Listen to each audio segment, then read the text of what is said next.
John Mbadi as the secretary to the treasury. 3.2 billion. 10 times more. So you think Raila is a fool? Ruto does not trust Raila, not for a second. Neither does Raila trust Ruto, not for a split second. Please, let's get this thing right. Hawa ni wajanja wamepatana wawili. Janja na janja? Pwagu na pwaguzi wako pale, wamepatana Raila na Ruto. None trusts the other.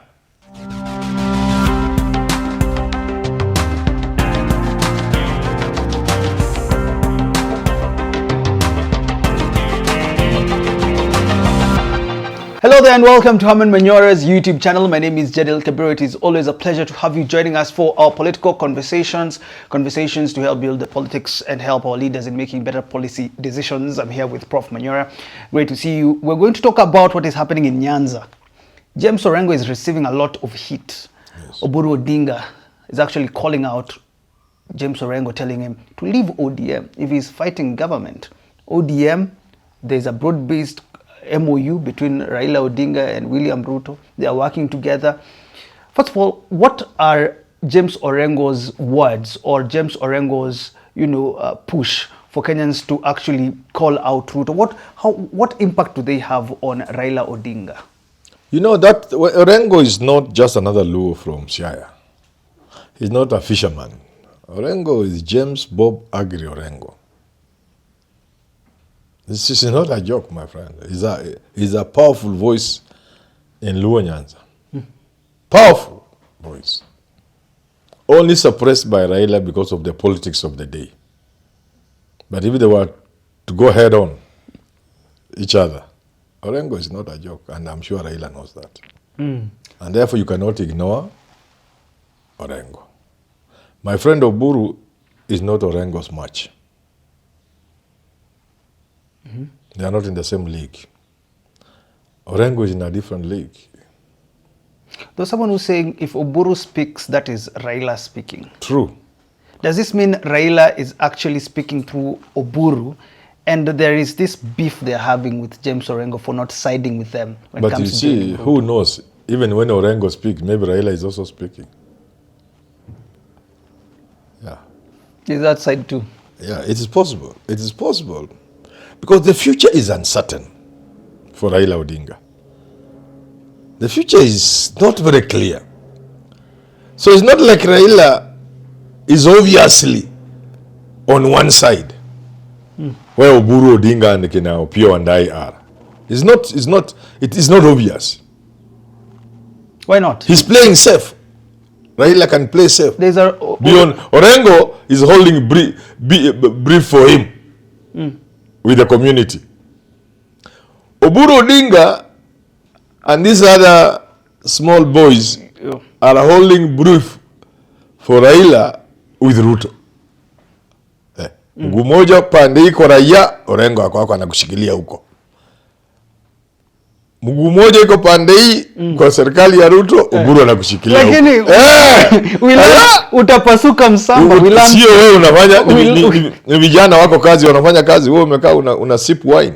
Yeah. I'm saying we learn utapasuka msamba if you step on No, he's not the one doing it. It's calculation. Ni hesabu anapiga.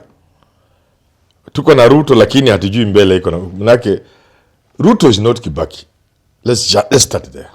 And Ruto is not Uhuru. Ruto is not Moi.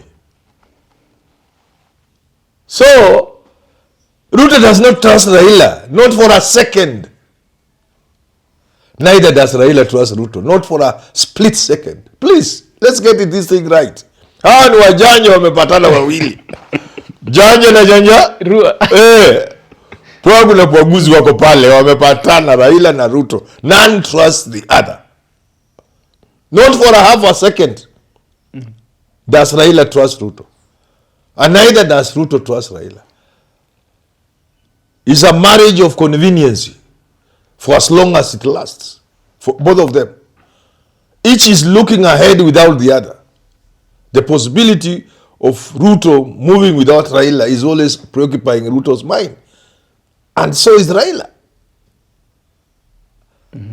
This is not handshake where Raila went in that thing full, miguu na kichwa na kila kitu, and he trusted Uhuru 100%. And Uhuru went to sleep na kukamata kitu moja moja hivi, knowing that serikali iko sawa, Raila iko naye. No, this is different. Is this why Raila actually came out, I think 2 weeks ago, and said he supports Orengo, he believes in what Orengo is saying? Freedom of speech, let people express themselves, the party is democratic. Yeah. Brief. He's holding brief for Raila with the ground. Orango has the ground. Let nobody lie to you. It's not Opio and I.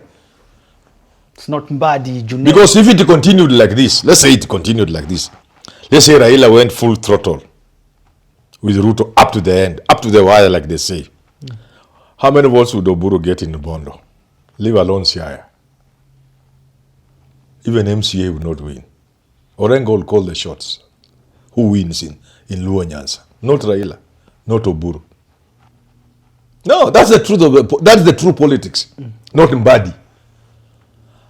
Wanga will quickly dovetail, change, and join Orengo. There's going to be an axis. Orengo is going to hold the powerful axis with the people on the ground. They may not replace Raila as a leader, but they will have more say in who becomes MCA, MP, governor. The Orengos. Flip again. There are instances and circumstances where Orengo can only win because of Raila. Like last time. He could not have won. You know? But now, because of this war, if the war is genuine between Raila and Orengo, Orengo has now captured the ground. Because he captures the imagination of the people now. The people are not happy with this Ruto-Raila deal. And then you have put Orengo where he plays best. War. You've created war for Orengo. And Orengo shines during war. So now he reclaims his old space. And now he's the one to dictate who wins a seat in Luo Nyanza. If Raila goes all the way with Ruto. I've also had Gladys Wanga claiming or saying that this is an ODM zone. Do you think there is threat in Nyanza from UDA? There are people who have been earmarked. I'm looking for the English. There are people who have been matched against. There's somebody against Achilo Ayako, there's somebody against Wanga, there's somebody against Orengo. All these governors are people. From Ruto's side? Yes. And that will bring these people together. I know my friend Paul from London, he'll be saying, Manyora, I'm getting it wrong. But I'm getting it right. I know. And I've said, 2022, Orengo could not have won the election if it was not for Raila Odinga. So I understand Luo politics. But because of this war, if it is genuine, Orengo has been tossed into familiar territory where he's king when it comes to fighting. And the Luo are used to warriors, to fighters like Raila Odinga. So if Raila Odinga mellows, becomes meek and follows Ruto, the Luo will be happy with a warrior like Orengo. What do you think Raila is thinking about now? I saw a headline from Standard saying it's our time to eat, and there's this backlash coming from his region. Do you think the obvious decision from Raila will be to support the people, those that believe Ruto must go? That's what I'm saying. For Raila, it is first a balancing act. He doesn't want to lose the people, but he still wants to benefit from the Ruto relationship. And you can see the gains. For those who are not seeing, or who think I'm not seeing, my friend Paul, he must know I'm seeing. There is the SGR, which is important to Raila. So, if the relationship with Ruto will push the SGR to Kisumu, Raila is willing to cooperate with Ruto up to some point. You get it? Yeah. Opio Wandai is in charge of energy. That will not count for nothing. Will it count for nothing? No. And Opio Wandai is, can I say, naive enough to even boast in public rallies of how much in billions he has pushed to Nyanza in terms of energy. Recently, less than 2 weeks ago, John Mbadi, CS Treasury, was also boasting in a public event that Anyang' Nyong'o, Governor Kisumu, has been allocating Nyanza, Russia Hospital, New Nyanza General Hospital.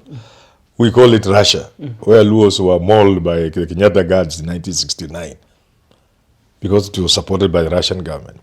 He has been supporting the hospital with an annual budget of 300 million. I, John Mbadi, as the secretary to the Treasury, 3.2 billion, 10 times more. So you think Raila is a fool? You know how much money? You know the level 6 dream of Oparanya in Kakamega, that big hospital? Yes. It has stalled. It's not going on. Why? It requires 3 billion to complete it to level 6 status. Government, when Ruto goes there with the lawyers, as usually my stupid lawyers, he promises them even 200, which he doesn't even give. Mbadi is giving 3 billion budget support, just support run, not to change, not for infrastructure, to run the hospital, almost on an annual basis, because you talk about 300 vis-a-vis 3.2 billion. You see, Kakamega requires 3 billion to complete a hospital, the infrastructure, because it is there just to complete. 3 billion to complete. The government does not give that money to lawyers. It gives the same 3 billion annually, committing 3 billion annually. It's already in the next budget for the New Nyanza General Hospital. Yeah. So for that reason, Raila may get the benefits of cooperation with Ruto. So our time to eat is not just for the family of Raila, as the nation, as the Standard puts it, it's also for the region. The Standard is being cheap and sensational. It's not about, even I see they are saying, this Raila sister, that's a qualified professional. The jobs they are even putting down are jobs even including being a lecturer. What has Raila got to do with somebody becoming a senior lecturer at the University of Nairobi or a lecturer? That girl is a professional. She's PhD, I think, in chemistry. Those are not people you pick on the streets every day. These are highly qualified people. She can get those jobs as a matter of right. And what's wrong with Winnie Odinga being in Yala? That's cheapening the discussion. The conversation we are having is about these big gains like SGR, like budget support for New Nyanza General Hospital in the region of 3 billion, which they give a county like Vihiga. What Mbadi is taking to the hospital, they give a whole county, is what Vihiga gets, just about 4 billion as equitable, as share. When counties are sharing the 400 billion, Vihiga gets about 4 billion. And Mbadi takes 3 billion to a hospital. So Raila, in government, you are seeing it as... Those are the big things I'm talking about. The energy sector benefiting from Opio and I. Those are big things. Not to win your... Those are small little things. So what do you foresee? Is it a matter of waiting for Ruto's term to come to an end? Or even like Raila, Oburu won his election. Ruth, my friend, Ruth, Raila's sister, she got more votes than even Raila in Kisumu. She's a serious campaigner, so you don't count the sister is an MP, the brother is a senator. Some of these things, this cheapness media should stop. That I don't support them. That's stupid. It's cheap. No, that is cheap. I mean, if I'm something, can my son become something? Yeah. What stops somebody's son from becoming anything? Nothing. And even if you have the influence, kwani upeane tu wezi peana kwa nyumba yako hata moja. Raila has suffered in this country. He has never gotten anything. Save for the short time he was minister under Moya and then under Kibaki kidogo and then prime minister. What would be wrong with the family producing Winnie as a Iyala? Iyala ni kitu gani? I'm talking of the big things. You said, as we were starting the conversation, that even Ruto is doubting his relationship with Raila. They have to. What do you think Ruto can do if Raila leaves him? Is there an opportunity for Ruto? He must be calculating. He's not a fool. Ruto has never been a fool even for a second. He's calculating. But can he survive? He can't. You listen to a lot of political analysts, they're saying it's only Raila. He'll be vulnerable. He's vulnerable. He will be exposed. His underbelly will be viewed by people, but he can still have a chance because he's a politician. Ruto is not Mudavadi. I'm sorry. Not that there's anything wrong with Mudavadi. In fact, Mudavadi, I've told people, what would surprise me is if Mudavadi didn't become president. But the truth is, he cannot fight to become president. Ruto will fight to the bitter end to win 2027. And I will not be surprised if he wins. If Raila leaves, the challenges facing will be great, will be huge. But doesn't mean he won't win. He can't win. He can still win. What finally are the options for Raila if he leaves? Will he just come over and take over the loyal opposition and that's it? Do you think that's the case? If Raila leaves Ruto, he'll run for president. The opposition will embrace him. Yeah. They have at zero option. Look here. Every single person in the so-called loyal opposition, every one of them wants Raila back. Each one of them, without exception. And let me tell you a secret. Even the big wigs there would want Raila to be the presidential candidate. Gachagua said as much, hasn't he? Yeah. Kalonzo will have no problem because he will know it will be a sure bet. The only problem Kalonzo will have that he must be running mate to Raila. There is not a single one of those people in the opposition who would not want Raila to run. Each for their reason, including very selfish reasons because of Raila's age. For Gachagua, the only thing that has made Raila not embrace Gachagua, because Gachagua would be very happy for Raila to come and support him. The only reason why Raila will not do that is if he were to heed the call by Gachagua, Gachagua will give conditions. Gachagua will give terms. Raila will be supported by Gachagua on Gachagua's terms. And Gachagua has not made any secret of it. He said they supported Ruto blindly. My apologies to our unsighted brothers and sisters. This time their eyes are wide open. He has said so. Right? Yes. Right? Yes. And Raila ni nani? Raila hawezi kuja kwa meza under conditions za Gachagua. So he may pretend he doesn't like Gachagua. Huyo mtu mjinga sana na mitego zake. He actually said that when he was joining Ruto. But let me tell you, Raila is smart. If Raila leaves Ruto, then he will learn from up. On the table, pam! Martha Karua ako hapo. Kalonzo, Matiang'i, Gachagua. Ameland, now he's the thing now. He's the man. And you know what? He will become their presidential candidate at zero option. No conditions. No conditions. And that's what Raila can very easily do. And he will win the presidency in the morning by 10 o'clock. Thanks for tuning into that conversation about Raila Odinga. Do you think he has a chance of becoming president once again? Thanks for tuning in. Have yourself a lovely rest of your day.